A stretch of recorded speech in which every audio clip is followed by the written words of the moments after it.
12:05 in the afternoon here on 90.3 FM. It's Wednesday. That means it's Joe Steckler Day, helping seniors of Brevard. And now here's the host of the show, Joe Steckler. Hi, Joe. Good. Thank you, John. Good afternoon, everyone. This is Joe Steckler, your host for Helping Seniors. We're the radio show that talks about helping people. And we've been organized, designed, and doing this since 2011.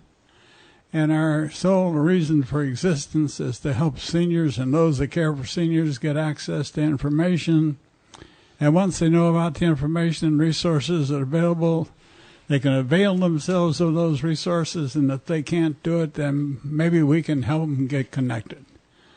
And that might not sound like a very important thing, but I assure you, to those that don't know which way to turn, it's a heck of a resource.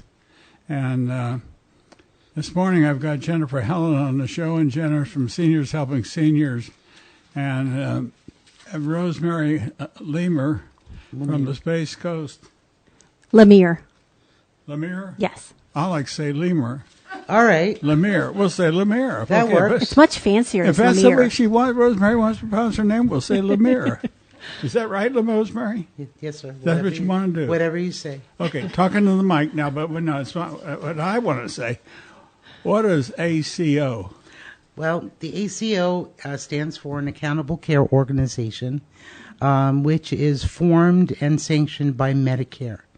There are the traditional health insurances out there where they have a team of people looking at what's being spent, if their patients are getting the right care, so more like a gatekeeper. So Medicare had nothing in place, and that was part of the reason why there was such disruption of and fraud way back in the early 2000s down in Miami, because nobody was watching the store.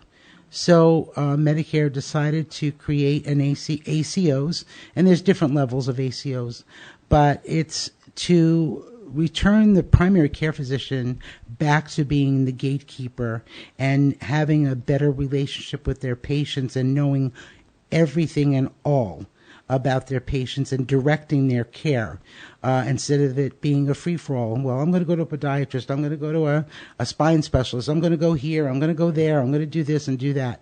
And so between the patient and the physician, they develop a better plan for that person's care. Okay, let me ask you a question. Yes, sir. Are you Italian of background? Yes, sir.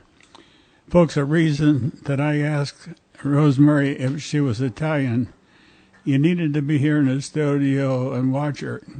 Her mouth is not moving as away from the mic, but her hand, her right and left hand are going like crazy, gesturing, and it's the way all Italians do that. You know, they just talk that way, and they think that everybody understands that secondary sign language.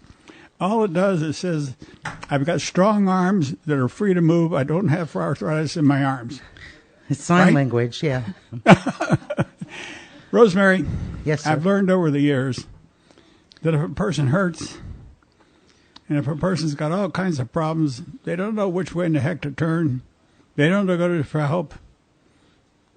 If it can seek a sense of humor, if it can keep a sense that maybe there's somebody that's trying to look out for them, trying to help them, or they just feel better.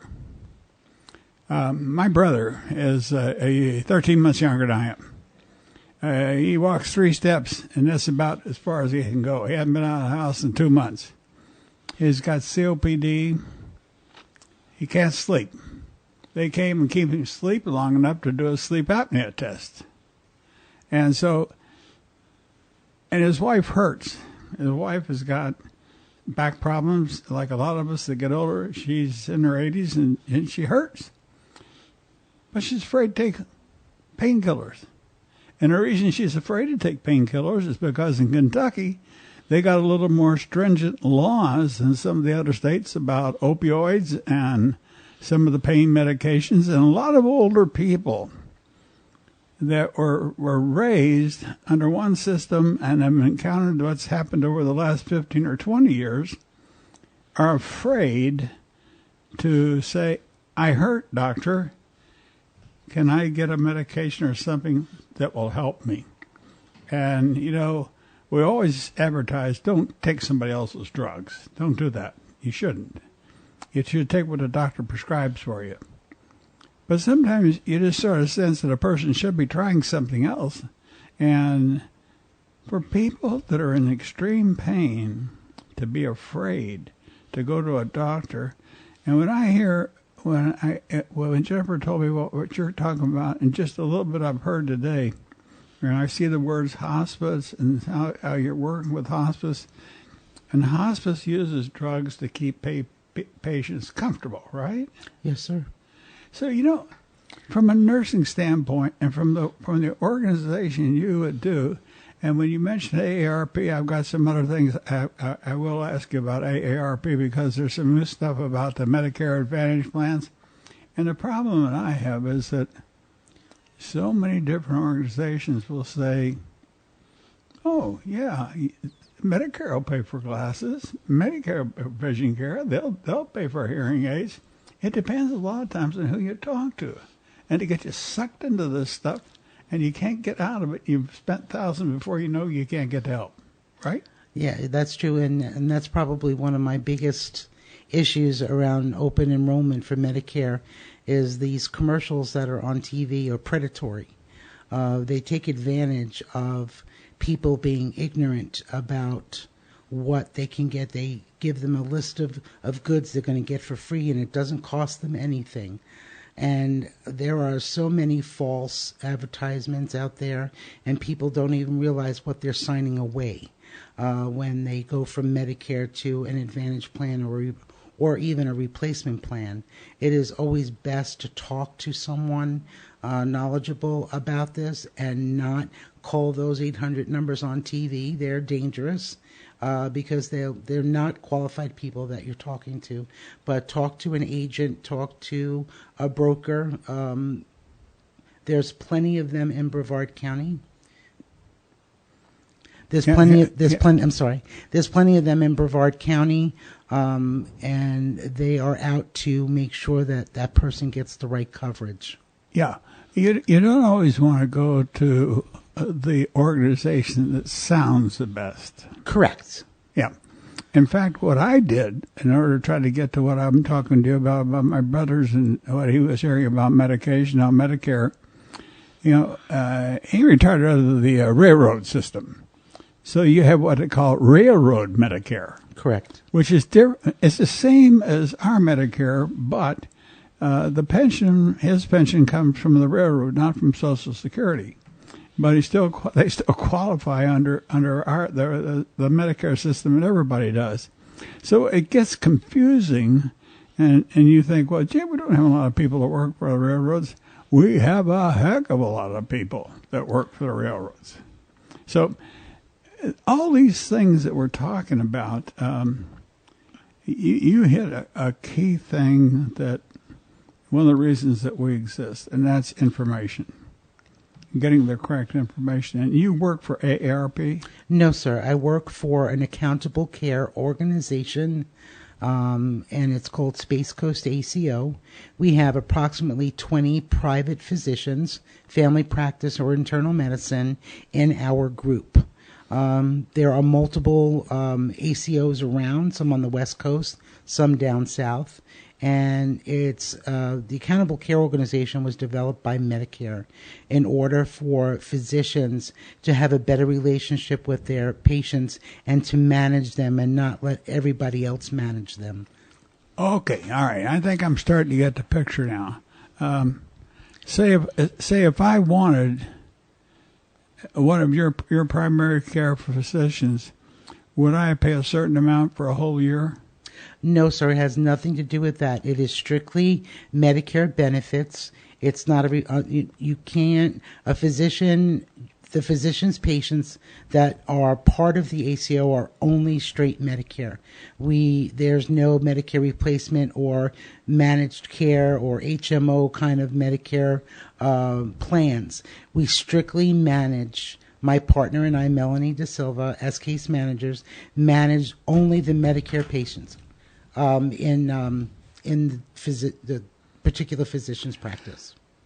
So you have about 20 physicians that work for you? No, I work for them. Are you work for them? Yes, sir. Okay. It might depend on the day. True. Jennifer, you know more about this than I do. Why don't you ask her something intelligent that would help the people listen to the show, and then I'll shut up and listen a minute. Well, and that's one of the reasons why I wanted to bring Rosemary, because when I've known Rosemary for a while before she was with the ACO, and then when she went with the ACO, I really wasn't familiar with that concept. And as she educated me on it, I thought more people really need to know about this, because unfortunately we do have a lot, my dad says, as you get older, you collect doctors. Yep. So you have your podiatrist and your heart doctor, and he's got an electrical doctor besides the heart doctor. Who is looking at all of that? Who is managing all of that as a whole picture? Hopefully the primary is, but not always. A lot of times people drop their primaries because they have so many other doctors, and then no one's really, as Rosemary said, minding the store. So I really liked the concept of having the primary being in the driver's seat and saying, okay, I do want you to go see this specialist, but I want to see the results, and let's take a look at the whole picture. Okay. So that's one of the reasons I wanted Rosemary to come on and talk about the ACO and that concept of the ACO. And also, they've got a wonderful program coming up next month, beginning of next month, and they partnered with Wusthof Hospice about planning. And I wanted her to talk a little bit about that too, because here at Helping Seniors of Brevard County, we want people to start talking and having those conversations and planning ahead so that they are in the driver's seat. Okay, let's put the thing in a proper perspective. You handle 65 and older then? Not all patients that receive Medicare benefits are 65. Some are younger due to disabilities. No, that's not what I was getting at. Okay. All your patients, you don't see private pay patients. You deal with people that are under Medicare in some form. Yes, only Medicare. Only Medicare. Yes. So you work... it's about 7,000 lives currently between the 20 physicians. Okay. So then you have to be concerned what kind of Medicare supplement insurance a lot of these people have, correct? No. Why not? Because the Medicare is only our focus. Their supplement really has nothing to do with the case management and ensuring that they receive the proper, efficient medical care, not only in facilities and hospitals, but at home. And their secondary coverage really has no impact on will Medicare completely pay for your services? There's no charge for my service. How about the doctors? The doctors get paid according to their Medicare contract, what their fee schedule is. I work for the doctor. He does not pay me. Nobody pays me except my boss. And who's your boss? Dr. Chowdapa. He's over in Trinity, Florida. That's where our home office is. He runs 4 other ACOs on the West Coast and in Central Florida, as well as Space Coast. So. Oh yeah, but let's go back. Go ahead, Jennifer. Well, and so explain, Rosemary, what your role is in the ACO. What do you do? Because there's a huge benefit to what she does. Okay. So what do you do, and how does that benefit the doctors, and also how does that benefit the patients? Okay, so we, as case managers and care coordinators, monitor their hospital stays, monitor their inpatient rehab stays to make sure that they're receiving efficient, timely rehab and not exhausting all their benefits for rehab days. We monitor very closely home health care. We have certain working partners for home care that we work with that understand what our mission is and what the philosophy is, because we want everybody on the same page, because after all, it's always about the patient. But the people you monitor are the people you serve, the doctors that are in your net. Yes, I'm the employee they don't pay. Okay. Now, so I have an example. Okay, go ahead. I have a client who is in rehab, and I don't feel comfortable that she's being treated properly. I have no recourse. I have no place to go other than to advocate myself for her, try to get a family member involved to advocate for her. Or I can go out and I can hire a case manager. You know, the family can hire a case manager to look over her case and to make sure that she is being treated properly medically. Where if you're in the ACO with Rosemary, I could call Rosemary and say, Rosemary, something's not right. But she's probably going to know that already as the case manager and be able to look at that case and say, okay, we're in rehab. You know, we've gone from the hospital to the rehab.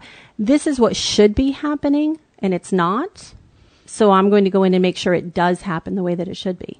And that is a huge benefit. Yes, because the biggest fear of someone who's had an event would cause them to go to the hospital. Then in the hospital, the doctors, their primary care doctor doesn't go to the hospitals anymore because they use hospitalists. So they mess with their medications there. Then they go from there and then they go to rehab. They mess with their medicines again. And let's say that, you know, they do wonderful. They got discharged. They go home. And what do they start doing? Taking the medicines that caused them to put them in the hospital to start with. So intervention with case management for an ACO patient is monumental because we ensure, we visit them, we educate them, we are an advocate for them. We make sure that they're getting what they need, and when they say they want to go home and everything points to their ability to go home, I'll make sure that they go home. The biggest fear of a senior or someone who's had an event is that they're never going to get back home, and they're afraid of that.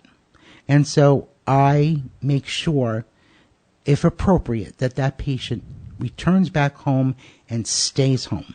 Well, I'm thinking right now of a case that I know about where the woman had a stroke, and they had her in one of our, quote, rehab facilities, and the woman was sort of comatose. She couldn't talk right now. She's upright. She's talking now.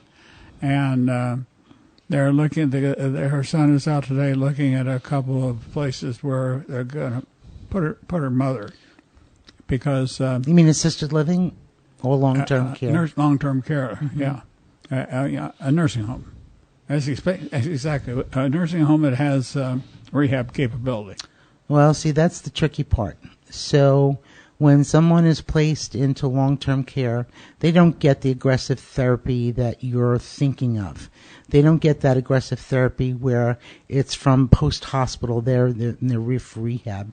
When they go into long-term care, they straight in long-term care, they can use Part B benefits for a period of time, but then they're put on a maintenance and restorative plan. So is that the best option for this patient? I don't know that. Would she be better served in an assisted living where she can receive aggressive therapy from a home care agency or outpatient therapy? So it's really hard to make an accurate comment if that's the best case scenario for her. Can you talk to somebody that is under the care of somebody else? Absolutely.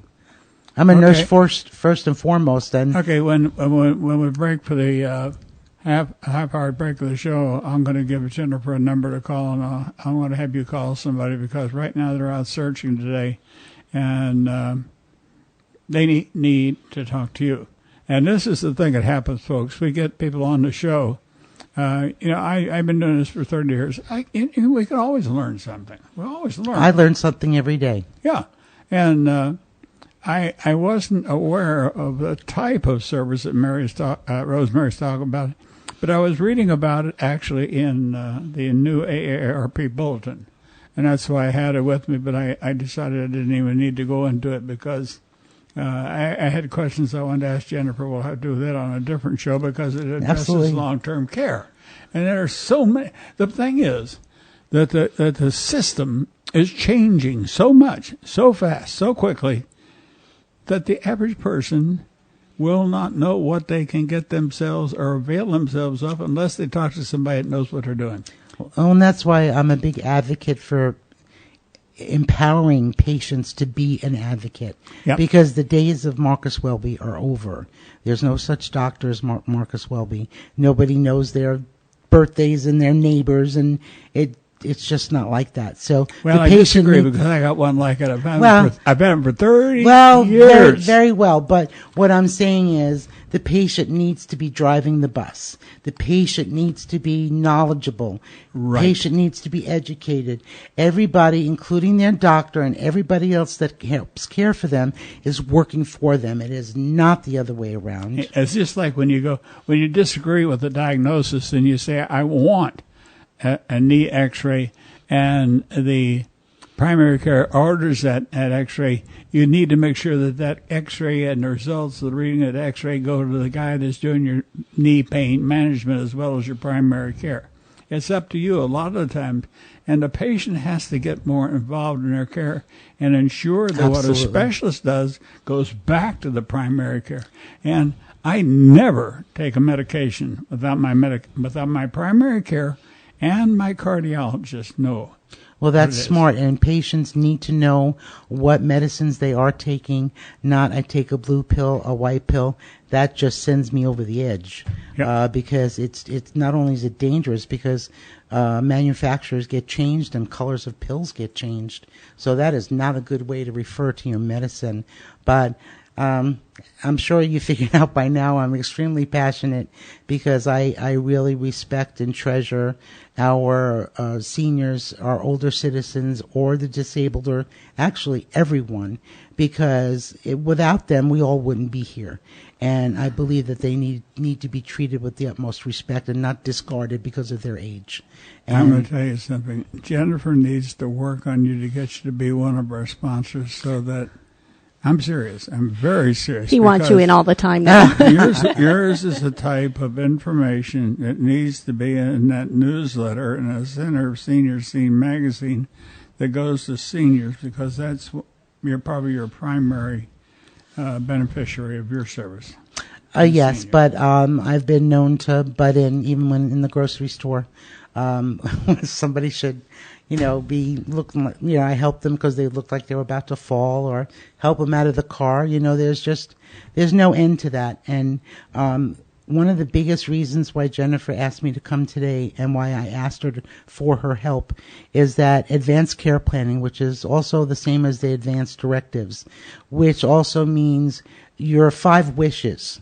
I don't want people to wait until there's an event or a knife in their back, or having to have a court, a judge make their decision on what's best for them in a crisis.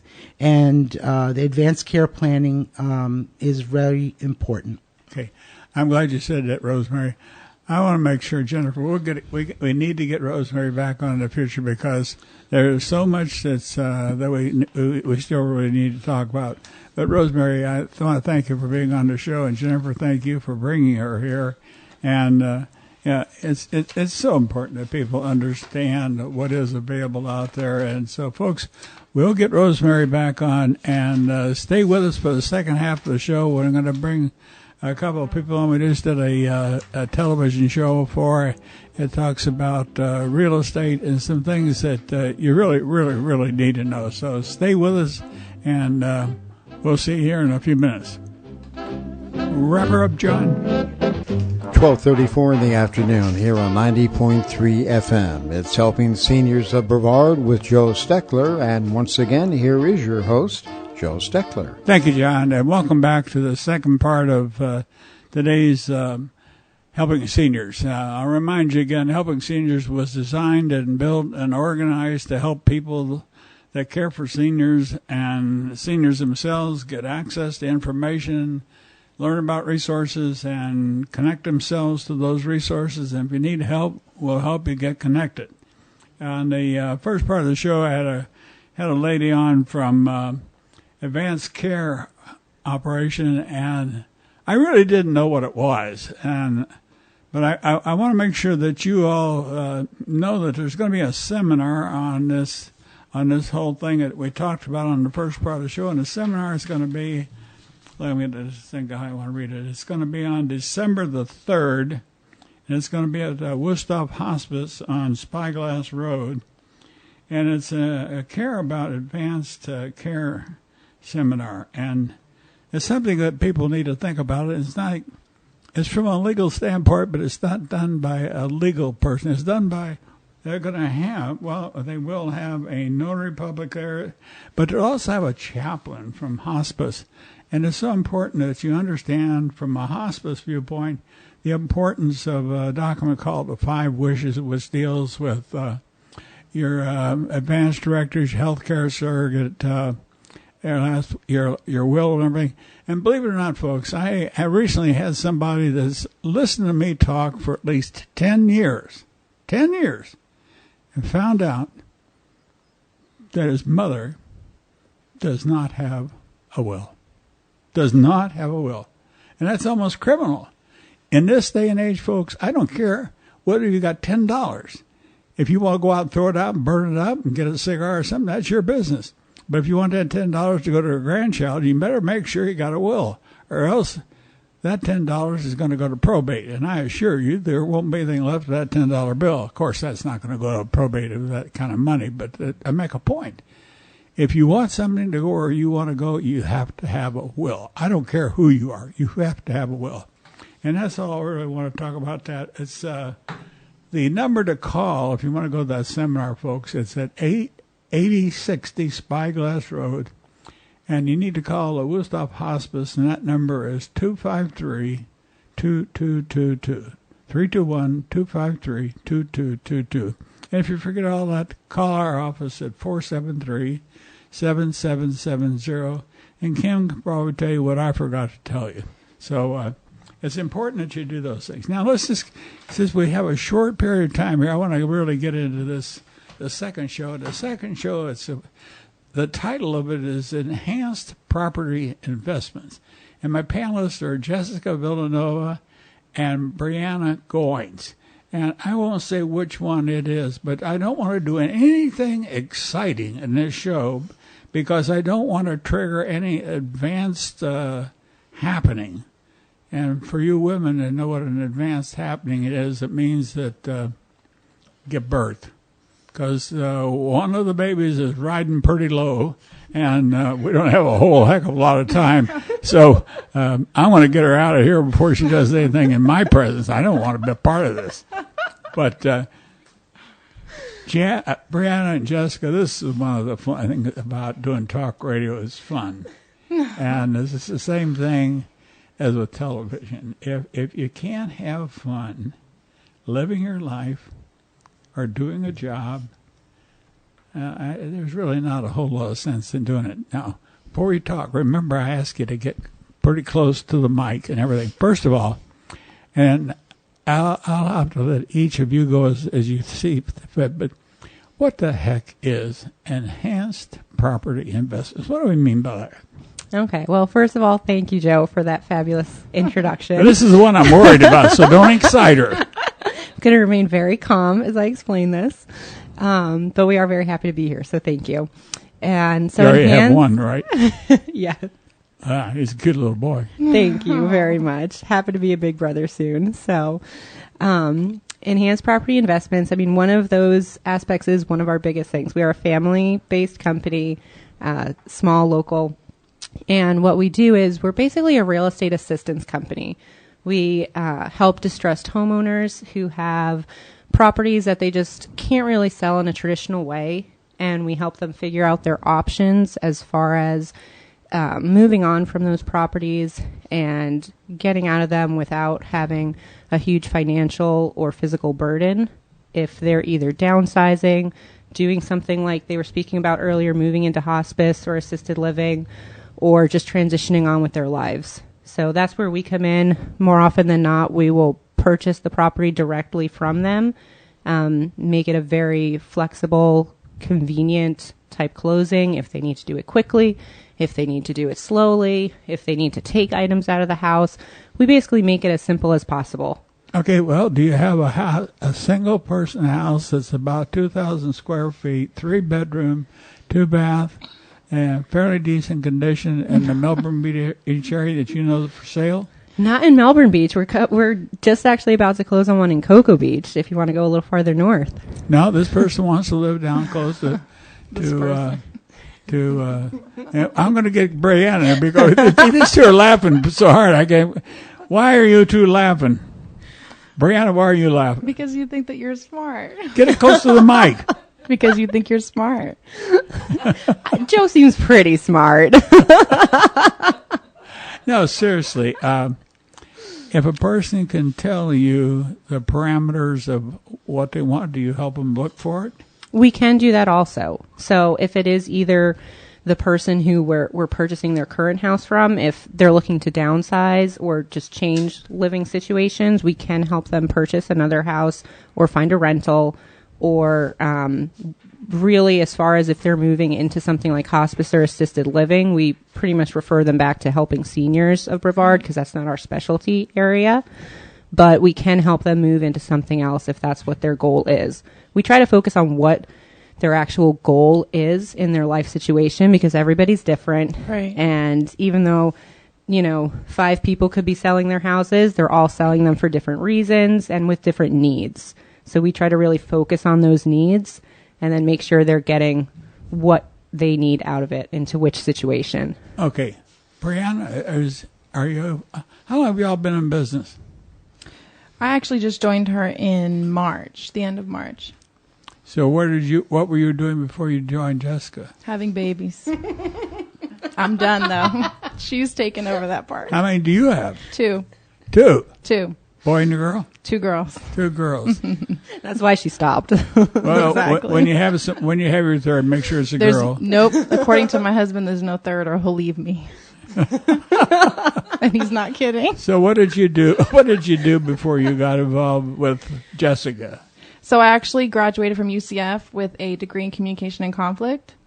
So that's what I was doing before I found her. So what do you do as part of this team? How do you all work together? So I take over the communications and marketing part, like the lead generations. Initially, in most part of our business, I'm their first contact that they speak to, unless it's through helping seniors or a different kind of situation. And then I pass them along to her, and she kind of takes it over and sees how she can help them the best way possible. So what is your background, Jessica? So my background, I actually went to school up in New York for engineering, nothing related to real estate. And I was in the Navy and Merchant Marine for about 8 or 10 years. And moved down to Florida in that point, and then knew I wanted to start a family and get more into, settling down, I guess, if you will, but I didn't want to give up having a job or a career, so got into real estate and have been working with this since then. So you got into real estate as a real estate agent then? No, I actually started from the investing side. We purchased a couple rentals in the very beginning of my career, and we were doing more from that side, more passive, because I actually was still sailing on merchant vessels when we first started purchasing real estate, and then went more into the single families and the real estate assistance side once I stopped sailing completely. What you do? How long were you in the Navy? 8 years. In the real Navy? Reserve.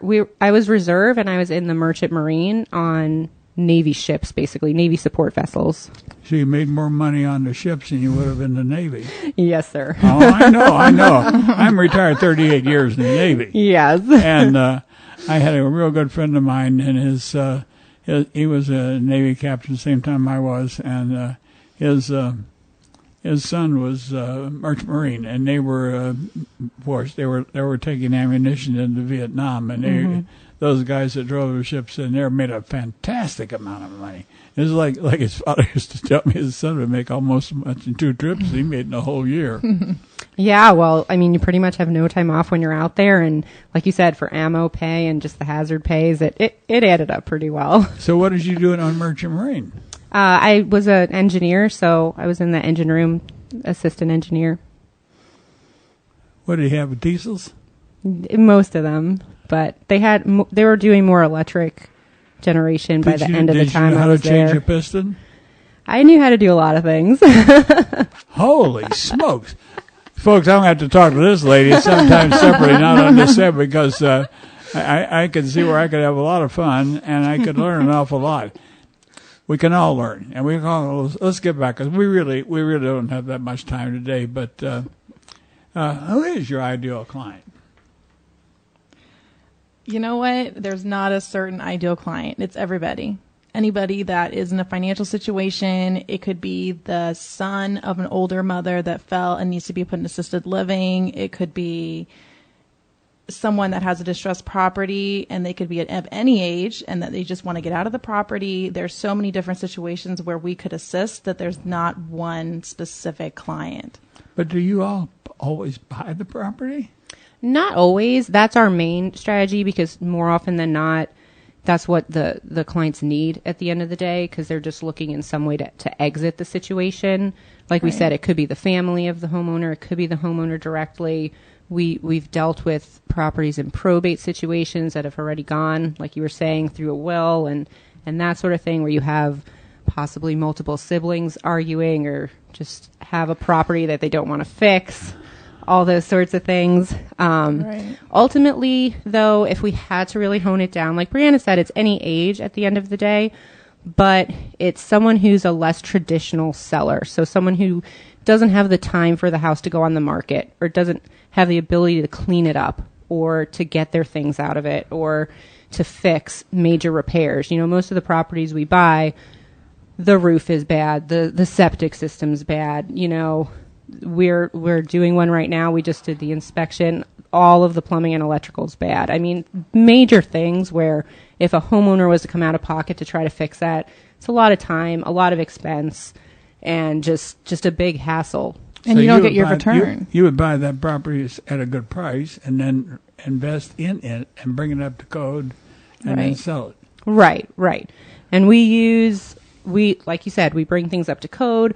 We're pulling permits when we're doing our work. We use all local licensed contractors. You know, we're doing things the right way to really turn these properties around in the community. And in a way, it boosts the community when we do that, when we're getting new homeowners in there. So it really is kind of a full cycle situation. Well, then, Breanna, in trying to find clients, do you work with these estate sales companies that have these things on the Friday, Saturday, and Sunday, and then they want to sell something for $100, and on the last day they drop the price to $50? Right. Yeah. We're starting to get into estate sales companies, patient coordinators, like in the assisted living facilities, where now they had to immediately put their mother into assisted living, and now they're looking for something to do with their property. So that's what we're starting to get into now, is getting in touch with these coordinators. I can share. We were just at a place this past weekend where I think the house was on sale, and it was a foreign service person that lived there and absolutely had gorgeous things in the home, and I couldn't believe they had a cabinet that this guy had purchased in France for $22,000, and he was selling it for $8,000. And he probably wasn't going to get that, and they were going to take it for less than that. But you know, my family was in the antique business, so I understand the value of these things, and we don't treasure antiques today like we did 50 years ago. No. The whole thing has changed. But I was going to do the TV show with you all last Friday, but I managed to put a whack thing on top of my head. It looked like I had a Gorbachev mark on my forehead, and I've reduced the size of it greatly by scrubbing on it. But folks, whatever you do, guys, when you get old, don't go start picking on top of your head. It doesn't pay off, because head wounds tend to bleed an awfully lot, and it takes a long time to get these things started. And I had a nurse on before. I should have mentioned that to her. But it took me 5 hours to get this stupid thing started, and then I slept in my chair that night, and more of it ran on the back of my head. So my wife wasn't quite certain where all this was coming from. She was afraid to scrub on it. So this is life. This is what we have. But I think that this house, I don't think the house has been sold, but we've gone to a lot of these estate sales, and houses, like you say, they are run down. Mm-hmm. They need to be brought up to code, but it's a lot easier to do that when you get everything out. And you'd be surprised what maybe carpeting and painting and just changing some vanity tops and painting the bottom of the vanity, stuff like that, and some new fixtures. It can make a house look brand new.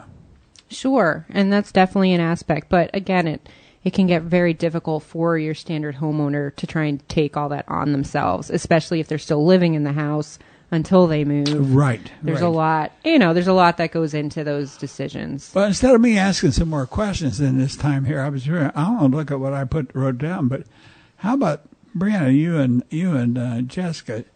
You tell our listening audience, like I asked you your ideal client was, you said really no ideal client, but I think one thing here that, and I think I can see this already, the answer to this question. Mm-hmm. What do your clients like about working with you? I think my opinion is that both of you have a very down-to-earth sense of an appreciation for life. Mm-hmm. And how to make things better, easier, and that's why, and you enjoy what you're doing, so that makes it a lot easier for you to work with the clients and for clients to work with you. Now, you tell me, after my analysis, you first, Jessica. You're the engineer, so you should be able to frame this thing. Marketing, Breanna with the marketing, she goes all over the place. She's fabulous at what she does. That's how she gets people to know what we do and contact us. So she definitely has a good insight into that. But I'm going to ask her if she wants to help me sell sponsorship. Don't steal her from me. There's a difference between marketing and salesmanship. She'll do it at the same time. Go ahead, Jess. That's true, too. So I think what people like about working with us is that we are personal. When people call into us, our company is basically just myself, my husband, and Breanna. So when people call into us, they know who they're talking to. They're not getting shipped around to different extensions and to different people every time they talk to us.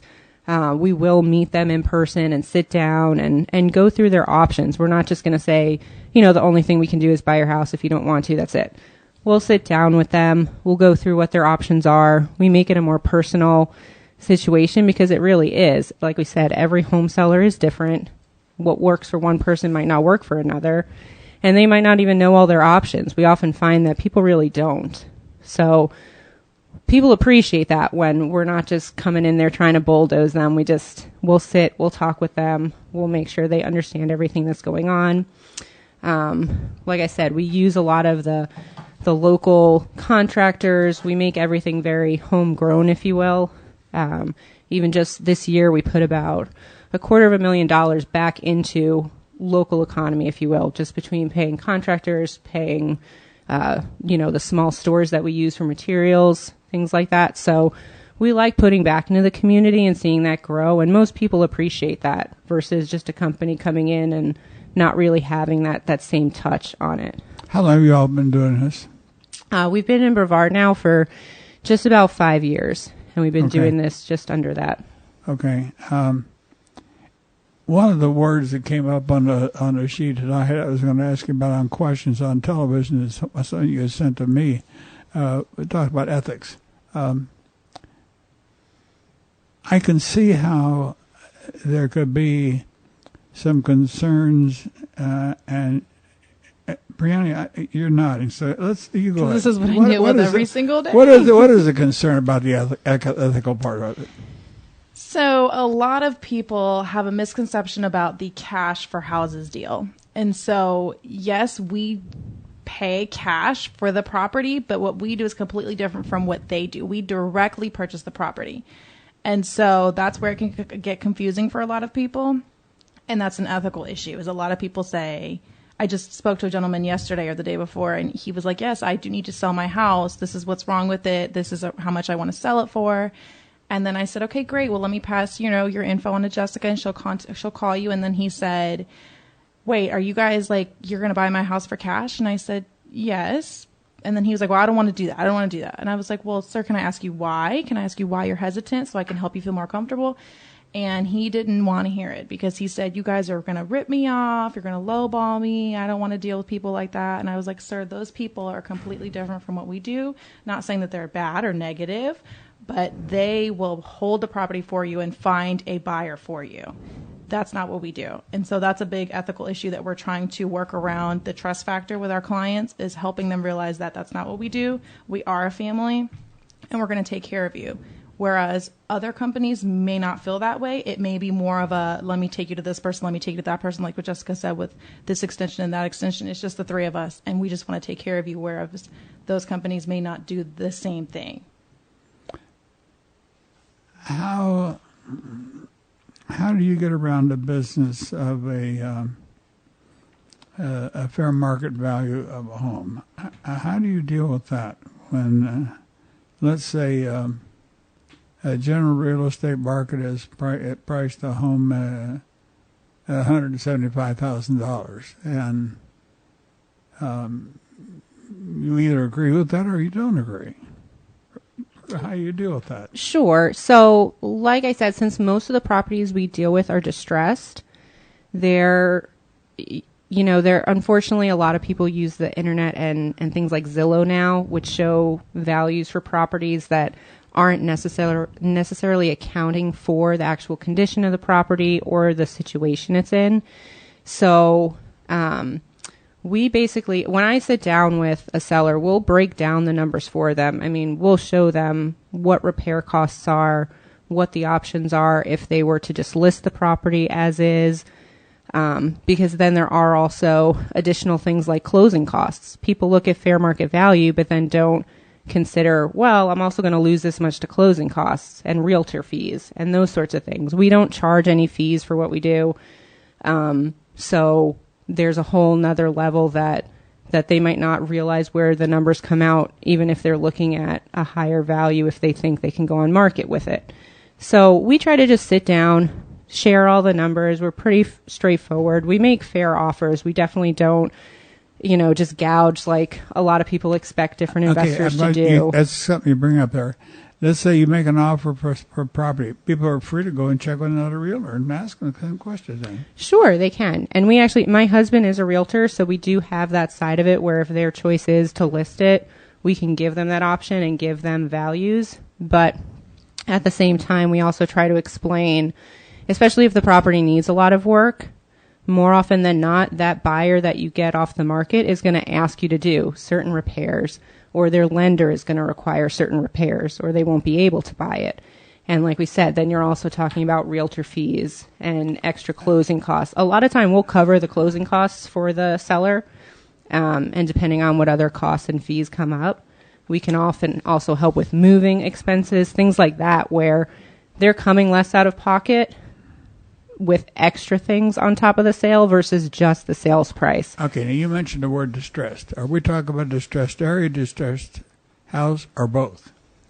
More often than not, it's just distressed house. It's more specific to that person. I mean, we will look at any areas, but more often than not, it is distressed property itself. But you've got to be in a position to sell that house. So now I understand that. Sure, right. But we take that burden on us then, because we'll guarantee their number. Then it's our risk. You just walk away. Okay. What I want to do is how does somebody contact you, Breanna? Because they should contact you first. Well, when you call the Enhanced Property Investments number, it's 321-351-3222. Say that slow. You got a hard hearing people, older people that can't hear you. I talk fast. 321-351-3222. Wasn't that easy? You can call the phone number. You can also go online to enhancedpropertyinvestments.com, and you'll find all our information on there as far as probate cases. There's a senior real estate assistant page. There's a form you can fill out, and it'll send us an email, and Jessica will call you and contact you as far as a number for the property, what we can do to help. You'll also see our Facebook and social media are on there, so you can follow us and check out our seminars and stuff that we're going to be doing, and you can come out to the seminars and talk to us directly. And folks, I'll give it. We're almost out of time, but I really want to encourage you to call them if you're thinking about if you got an older home or a home that you might be having a hard time selling or something. But if you got a question, call Jessica and Breanna and ask them and talk to them, because I just sensed from having them in the studio this morning that it'd be very smart to do that. And with that, I don't even have time to let them say a final thing, but we're out of time. And I give them my word, I'll have them back on the show again in the future and not too far distant. So have a happy Thanksgiving, and I'll see you next week. Happy Turkey Day.